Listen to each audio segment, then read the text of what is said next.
Breaking news చూస్తున్నాం. అమెరికాలో ఒక తెలుగు వ్యక్తి బలవన్మరణానికి పాల్పడ్డాడు. ముగ్గురు బాలికలపై అత్యాచారం చేసిన కేసులో శిక్ష అనుభవిస్తూ జైల్లోనే ఉరివేసుకున్నాడు సాయి కుమార్. సాయి కుమార్ది జనగామ జిల్లా లింగాలఘనపురం మండలం నెల్లొట్లుగా తెలుస్తోంది. 10 ఏళ్ల క్రితం అమెరికాకు వెళ్లి ఓక్లహోమా రాష్ట్రంలోని ఎడ్మండ్లో ఉద్యోగం చేస్తూ భార్యతో కలిసి ఉంటున్నాడు సాయి కుమార్.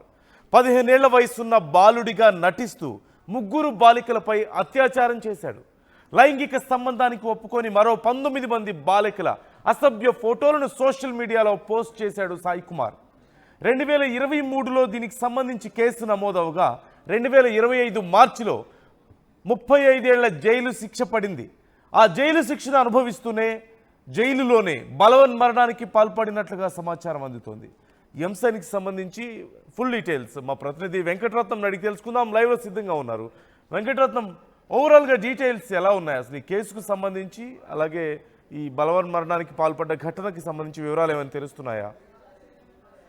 నందు, ప్రస్తుతం మనం ఇక్కడ జనగామ జిల్లా లింగాలఘనపురం మండలము నెల్లుట్ల గ్రామ పంచాయతీ పరిధిలోని ఇక్కడ పక్కనే ఆర్టీసీ కాలనీ ఉంటుంది. ఆర్టీసీ కాలనీలో తన ఇంటి దగ్గరే మనం ఉన్నాము. ఒక్కసారి మనం ఇక్కడ వివరాలు మాట్లాడుకుంటూ వాళ్ళ ఇంటి దగ్గర ఎట్లాంటి పరిస్థితులు చూద్దాము. కానీ ఇక్కడ ప్రస్తుతానికైతే ఇక్కడ ఎవరైతే సాయి కుమార్ ఉన్నాడో తను మాత్రము 10 ఏళ్ల క్రితమే ఇక్కడ అమెరికాకు వెళ్ళిపోయాడు. అమెరికాకు వెళ్ళిపోయి అక్కడ ఒక ఉద్యోగం చేసుకుంటూ 4 ఏళ్ల క్రితం వచ్చి మళ్ళీ ఇక్కడికి వచ్చిన తర్వాత తన బంధువుల అమ్మాయితోటి వివాహం చేసుకున్న తర్వాత మళ్ళీ తనను తీసుకొని ఇక్కడ అమెరికాకు వెళ్ళి ఓక్లహామాలోని ఎడ్మండ్ నగరంలో నివాసం ఉంటున్నటువంటి పరిస్థితి. అయితే ఇక్కడ దీని మీద ఇతని మీద ఉన్నటువంటి అభియోగాలు మాత్రం ఒక ముగ్గురు 15 ఏళ్ల వయసులోపే ఉన్నటువంటి ముగ్గురు మైనర్ బాలికలపై అత్యాచారం చేసినటువంటి ఆ ఘటన మీద ఇక్కడ పోలీస్ స్టేషన్లో కేసు నమోదైంది. అక్కడ పోలీసులు కూడా విచారణ చేసిన తర్వాత ఎవరైతే ఇక్కడ కుర్రెంల సాయి కుమార్ 31 సంవత్సరాలు ఉంటాడో మొత్తం పూర్తిగా విచారణ చేశారు. ఇక్కడ 2023 అక్టోబర్లో ఇక్కడ కేసు నమోదైనటువంటి పరిస్థితి.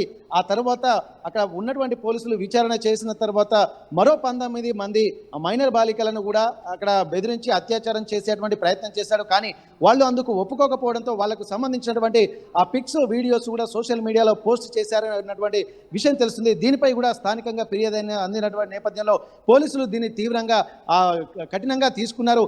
ఆ కేసు నమోదు చేసిన తర్వాత అక్కడ పూర్తి స్థాయి దర్యాప్తులో ఇక్కడ అనేకమైన ఆసక్తికరమైన అలాగే కొన్ని విషయాలు తెలిసిన తర్వాత అక్కడ పోలీసులు కూడా చాలా సీరియస్గా ఉండి ఇక్కడ ప్రభుత్వానికి అలాగే కోర్టుకు కూడా నివేదిక సమర్పించిన నేపథ్యంలో కోర్టు చాలా సీరియస్ అయ్యి 35 సంవత్సరాల శిక్ష విధించినటువంటి పరిస్థితి. అయితే 35 సంవత్సరాల శిక్ష అంటే మన దగ్గర యావజీవిత కాలం అంటే 14 సంవత్సరాలే విధిస్తారు. ఆ తర్వాత మళ్ళీ ఇంకా పొడిగించేటువంటి అవకాశం ఉంటుంది. కానీ 35 సంవత్సరాలు అంటే తన జీవితం మొత్తం బయటికి వెళ్ళలేనటువంటి పరిస్థితి. అప్పటి వరకు కూడా తను అంటే ఉద్యోగం చేస్తూ బయట స్వేచ్ఛగా తిరుగుతూ జల్సాలు చేసినటువంటి సాయి కుమార్ మాత్రం 35 సంవత్సరాల జైలు శిక్ష అనగానే మనస్తాపానికి గురైనట్టుగా తెలుస్తుంది. అక్కడనే ఆ జైల్లోనే శిక్ష అనుభవిస్తున్నటువంటి క్రమంలో కూడా ఇక్కడ 2025 అక్టోబర్లో తనకి ఆ కోర్టు జైలు శిక్ష విధించిన తర్వాత జైల్లోనే ఉంటూ మానసిక స్థితి అనుభవిస్తున్నారు.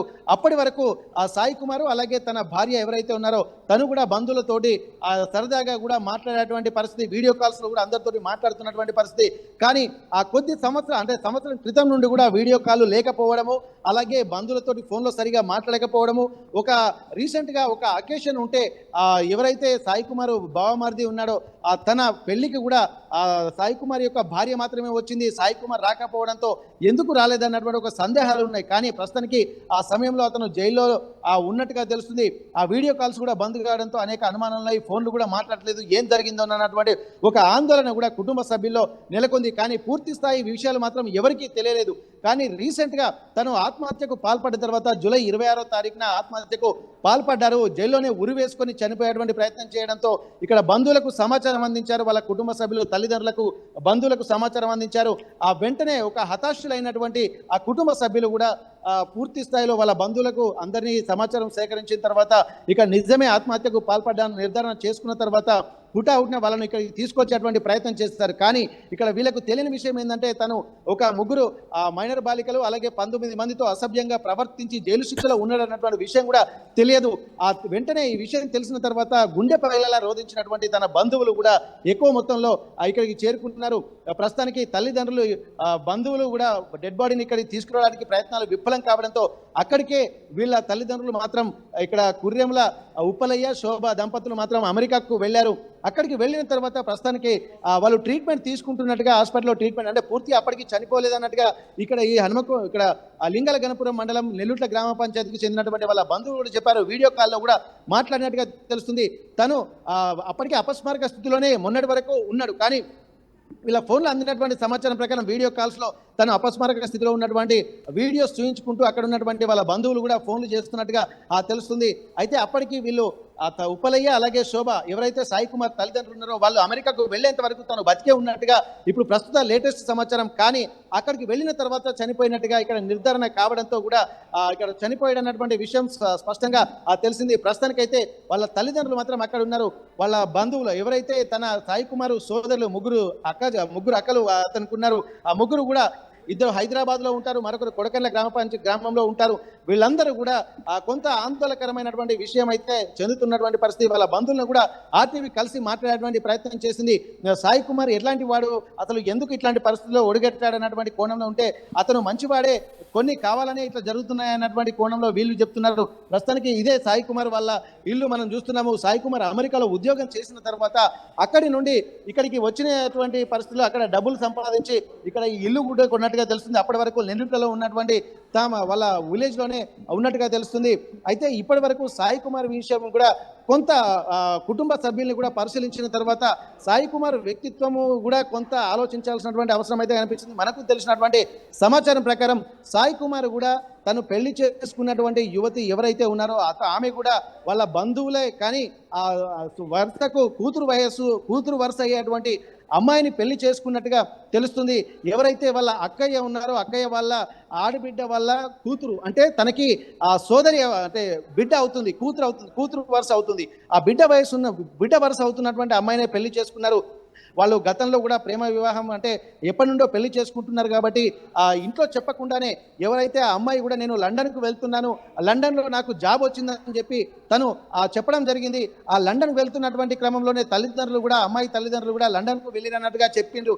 కానీ ఇక్కడ వీడియో కాల్స్ మాట్లాడుతున్న తర్వాత ఎవరైతే సాయి కుమార్ అక్కడ తీసుకున్నటువంటి ఇల్లు ఉందో ఈ ఇల్లు సాయి కుమార్కు సంబంధించినటువంటి ఇక్కడేం చేస్తుంది అని చెప్పి అసలు లండన్లో ఉందా లేకపోతే అమెరికాలోని ఓక్లహామా ఎడ్మండ్ నగరంలో ఉందా అన్నటువంటి కోణంలో కూడా ఇక్కడ బంధువులు ఆరా తీశారు. కానీ చాలా రోజుల తర్వాత అంటే పెళ్లి చేసుకోక ముందే తన కూతురు వరుస అయినటువంటి అమ్మాయిని కూడా తను అమెరికాకు తీసుకెళ్లాడు. అంటే ముందే తను అమెరికాకు తీసుకెళ్ళినట్టుగా తెలుస్తుంది. ఆ తర్వాత బంధువులకు కూడా విషయం తెలిసిన తర్వాత ఇక్కడికి పిలిపించి పంచాయతీ కూడా పెట్టించారు. అయినప్పటికీ కూడా వాళ్ళు ఒప్పుకోలేదు. కూతురు వరుస ఉన్నటువంటి అమ్మాయిని ఎలా చేసుకుంటారు అన్నటువంటి కోణంలో కూడా ఇక్కడ పంచాయతీ పెట్టినటువంటి పెద్దలు కూడా కొంత నిర్ధారణకు వచ్చారు. అయినప్పటికీ కూడా ఒకరిని విడిచి ఒకరు ఉండలేమన్నటువంటి నిర్ధారణ. అందులో సహజీవనం కూడా కొన్ని సంవత్సరాలు అమెరికాలో చేశారు. ఆ అమ్మాయి ఏమో లండన్కి వెళ్తున్నానని చెప్పింది. కానీ ఇక్కడ సాయి కుమార్ తోటే వెళ్ళి సహజీవనం చేసుకుంటూ అక్కడ అమెరికాలోనే ఉంటున్నటువంటి పరిస్థితి. ఇవన్నింటినీ దృష్టిలో పెట్టుకున్న తర్వాత ఇక చేసేది లేక విధి లేక ఇక్కడ సాయి కుమార్కే ఇచ్చి అమ్మాయిని పెళ్లి చేశారు. అంటే కూతురు వరుస ఉన్నటువంటి అమ్మాయిని పెళ్లి చేశాడము ఇక్కడ కొత్త కోణంగా తెలుస్తుంది. ఇక్కడ ఉన్నటువంటి బంధువులు కూడా అతని వ్యక్తిత్వం మీద కూడా కొంత అనుమానాలు కూడా ఉన్నటువంటి నేపథ్యం అయితే కనిపిస్తుంది. ఎవరిని పలకరించినా ప్రస్తుతానికైతే ఇక్కడ ఇరుగు పొరుగు వాళ్ళు కూడా తను మంచోడే అని చెప్పి అంటున్నారు. కానీ ఇక్కడ జరుగుతున్నటువంటి విషయాల్ని పరిశీలిస్తే తను ఒక అంటే హ్యూమన్ ట్రాఫికింగ్ లో ఇట్లా ఉండేటువంటి వ్యక్తిగా ప్రస్తుతానికి ఈ సిచ్యువేషన్ లో చూస్తే తెలుస్తుంది. ఎందుకంటే అమెరికాలో కూడా నిజ నిర్ధారణ చేసుకున్న తర్వాతనే అక్కడ శిక్షలు అమలు చేస్తూ ఉంటారు.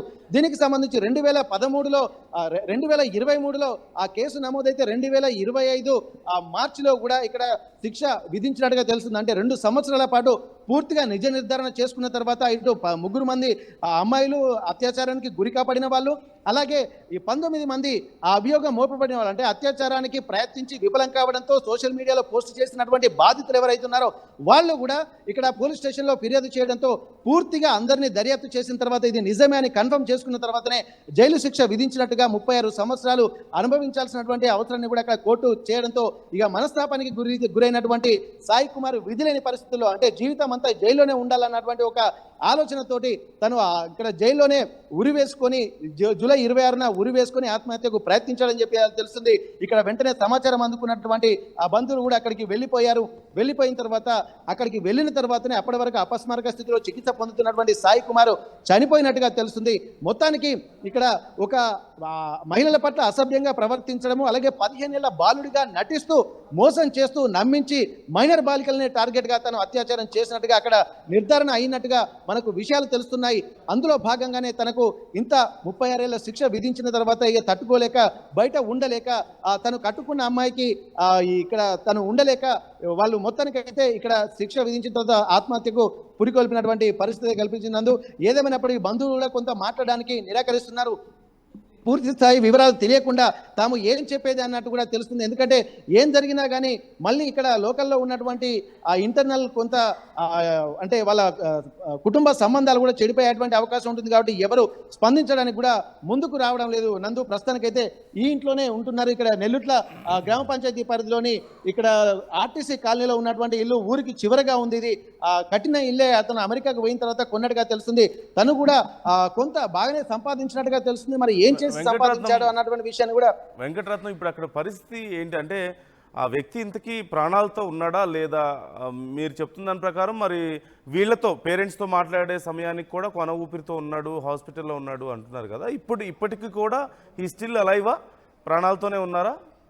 అయితే ఇప్పటికి వీళ్ళ బంధువులు అక్కడికి వెళ్ళేంత వరకు ప్రాణాలతో ఉన్నారు. అక్కడికి వెళ్ళిన తర్వాత వాళ్ళ బంధువులు ఇక్కడికి ఫోన్ చేసి చెప్పినట్టుగా తెలుస్తుంది. కానీ ఇప్పుడు ప్రస్తుతానికైతే వీళ్ళ తల్లిదండ్రులు అక్కడికి వెళ్ళి ఎవరైతే సాయి కుమార్ బతికున్నంత వరకు అంటే కొన ప్రాణంతో వెంటిలేటర్ పైన ఉన్నట్టుగా తెలుస్తుంది. కానీ అక్కడికి వెళ్ళిన తర్వాత అతను చనిపోయాడు. చనిపోయిన తర్వాత ఇప్పుడు తల్లిదండ్రులు ఎవరైతే శోభ అలాగే ఉప్పలయ్య సాయి తల్లిదండ్రులు ఉన్నారో వాళ్ళు ఇక్కడ ఉన్నటువంటి వాళ్ళ నెల్లుట్లలో ఉన్నటువంటి వాళ్ళ బంధువులు